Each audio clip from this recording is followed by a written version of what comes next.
ओम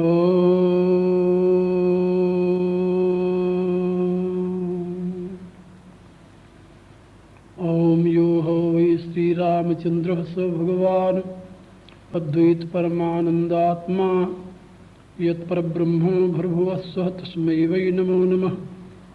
ओम यस्मिन् सर्वं यतो सर्वं यः सर्वं सर्वतश्चयः यस्य सर्वमयो नित्यं तस्मै सर्वात्मने नमः।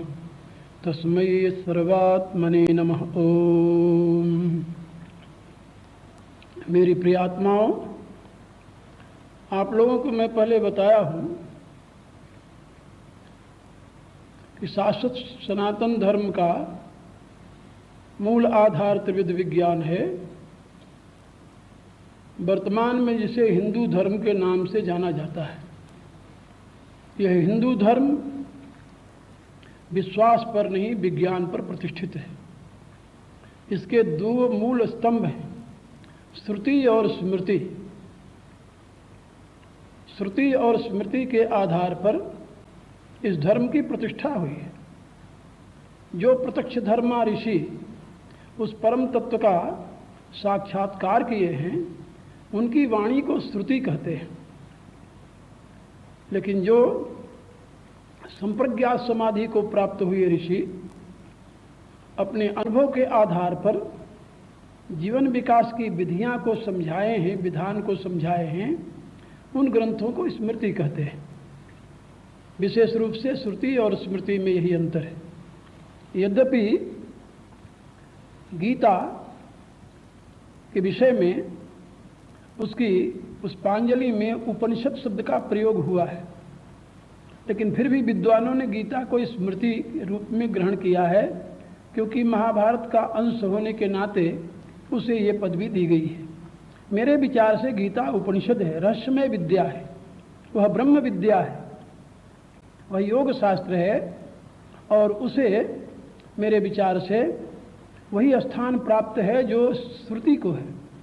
इतना ही नहीं, बल्कि उससे भी परे का स्थान उसे प्राप्त है, क्योंकि भगवान व्यासदेव ने स्वयं ये बात कही है, गीता सुगीता कर्तव्या कि मन्ने शास्त्र विस्तरे या स्वयं पद्मनाभस्य मुख पद्मान विनिसृता।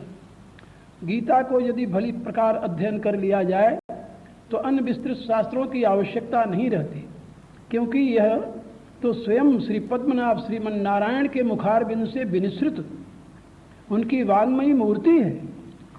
और आप सब जानते हैं कि जितने साधक हैं, ऋषि हैं, इनके अनुभूति में अंतर हो सकता है, लेकिन परमात्मा तो स्वयं साक्षात परमात्मा है, ज्ञान स्वरूप है, इसलिए उसके कथन में कोई भेद नहीं हो सकता। इस दृष्टि से जैसा कि महाभारत में ये बात स्पष्ट की गई है कि सृष्टि के आदि में श्रीमन नारायण के द्वारा आविर्भूत हुए ब्रह्मदेव को श्रीमन नारायण ने जो तत्व ज्ञान प्रदान किया था, वही तत्व ज्ञान उन्होंने अपने प्रजापति को दिया, दौहित्र प्रजापति दक्ष को, यानी अपने पुत्र प्रजापति दक्ष को दिया। दक्ष ने अपने दौहित्र आदित्य को दिया, और आदित्य ने फिर आगे अपनी संतानों को दी। गीता के 4थे अध्याय में भी ये बात समझाई गई है। भगवान कहते हैं, यह अनादि ज्ञान मैंने सृष्टि के आदमी विवस्वान को दिया था। विवस्वान ने मनु को दिया, मनु ने इक्ष्वाकु को दिया। इक्ष्वाकु के द्वारा ये ज्ञान विश्व के मानव में प्रचारित और प्रसारित हुआ। महाभारत में भी ये बात आई है कि ये ज्ञान, तत्व ज्ञान, योग विज्ञान त्रेता के अंत तक यथार्थ रूप से व्यवहार में आता रहा है, लेकिन त्रेता के पश्चात जब द्वापर का युग प्रारंभ हुआ, तब धीरे धीरे इसमें ह्रास होने लगा। और भगवान कहते हैं कि द्वापर के अंत में अब तो पूर्णतः ये धर्म, मेरे द्वारा प्रतिपादित अनादि धर्म लोप प्राय हो गया है। स्वकाले ने महता योगो नष्ट परंतप। 4थे अध्याय में स्वयं उन्होंने बात कही है। यानी मेरे कहने का अभिप्राय कि गीता का ज्ञान जो है, यह तो श्रुति से भी प्राचीन है, ऐसा यदि कहा जाए तो कोई अतिशयोक्ति नहीं होगी, क्योंकि भगवान ने 13वें अध्याय में यही बात समझाई है कि जो ज्ञान मैं तुम्हें देने जा रहा हूँ यही ज्ञान ऋषिभिर बहुधा गीतम छंदो पृथक ब्रह्मसूत्र पदश्चैव हेतमद्भिर्विनिश्चित है। बहुत से ऋषियों ने विभिन्न छंदों में इसी ज्ञान को अभिव्यक्त किया है, इसी ज्ञान का विस्तार किया है, और ब्रह्मसूत्रों में भी इसी ज्ञान का विशेष रूप से विश्लेषण किया गया है। तो मेरे कहने के प्राय गीता का स्थान यथार्थ वह सुपनिषद है, वह ब्रह्म विद्या है, वह योग शास्त्र है, और उससे श्रेष्ठ स्थान किसी अन्य ग्रंथ को नहीं है। लेकिन विस्तार के साथ उसका विवेचन हमें वैदिक साहित्य में प्राप्त होता है, इसलिए हम उसको वैदिक विज्ञान के रूप में ही स्वीकार करते हैं। जैसा कि मैं पहले आपको बता रहा था कि वैदिक विज्ञान में ब्रह्म तत्व को ही मूल माना गया है, सृष्टि का मूल आधार। लेकिन ब्रह्म शब्द का प्रयोग अनेक अर्थों में हुआ है। यहाँ ये भी समझ लेना चाहिए, कभी कभी भ्रांति हो जाती है यथार्थ स्वरूप को न समझने के नाते, यथार्थ अर्थ को न समझने के नाते। यहाँ पर उस परम चैतन्य घन को पर ब्रह्म कहा गया है। गीता के 13वें अध्याय में भगवान ने उसे ज्ञेय बताया है। ज्ञेयम ये तत्प्रोक्ष्यामि यज् ज्ञात्वा मृतम सुनते अनादिमत पर ब्रह्म न सत्तन्ना सदुच्यते। कहा कि जो ज्ञेय तत्व है उसकी अब मैं व्याख्या कर रहा हूँ। जिसको जान करके मनुष्य अमृतत्व को प्राप्त कर लेता है वह कौन है? वह अनादि पर ब्रह्म है, पर ब्रह्म। वह न सत कहा जा सकता है न असत कहा जा सकता है। सत क्यों नहीं कहा जाता? क्योंकि यदि सत उसे कहें तो असत क्या होगा। असत क्यों नहीं कहा जाता? यदि असत उसे कहें तो सत क्या होगा। वह सत असत दोनों का स्रोत है, दोनों का हेतु है, दोनों का आश्रय है, दोनों का कारण है। यहाँ ऐसे आप समझ लें कि सत तत्व का प्रयोग यहाँ पर चेतन के लिए हुआ है और असत तत्व का प्रयोग यहाँ पर प्रकृति के लिए, जड़ के लिए हुआ, क्षर भाव के लिए हुआ है। क्षर और अक्षर इन दोनों का आश्रय जो है वह पर ब्रह्म परमात्मा है। ऐसा इस श्लोक में भगवान ने स्वयं स्पष्ट किया है।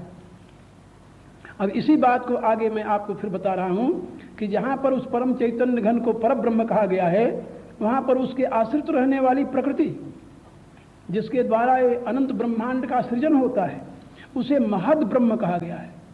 गीता के 14वें अध्याय में भगवान कहते हैं मम योनिर्महद ब्रह्म तस्मिन् गर्भम दधाम्यहम संभव सर्वभूतानां ततो भवति भारत। कहते हैं हे अर्जुन, ये जो प्रकृति है यह योनि है।